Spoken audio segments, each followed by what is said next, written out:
আসসালামু আলাইকুম। আজকে বানাবো ইলিশ মাছ ভুনা, পদ্মার নদীর ইলিশ মাছ। দেখুন কত সুন্দর। পুরো পুরো ভিডিওটা দেখতে থাকুন। এই তো আমার পেঁয়াজটা লাল লাল হয়ে গেছে।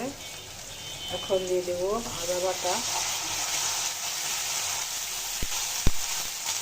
আদা বাটাটা ভালোভাবে কষিয়ে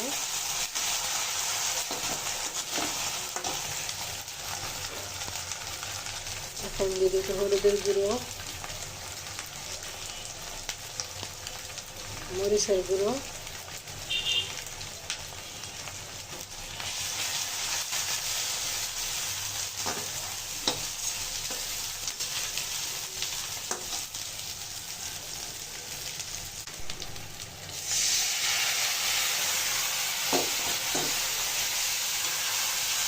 এখন একটু পানি দিয়ে কষিয়ে নিব।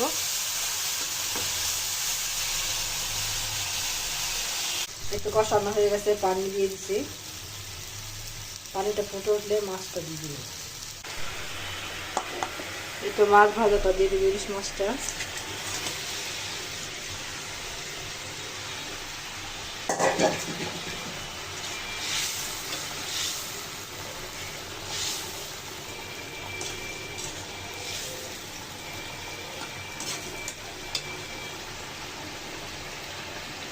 এটা আমার ইলিশ মাছ ভুনা হয়ে গেছে, এখন পরিবেশন করবো। এই তো আমার মাছটা রেডি। দেখুন ইলিশ মাছ ভুনা। ভালো লাগলে লাইক, কমেন্ট, সাবস্ক্রাইব করবেন।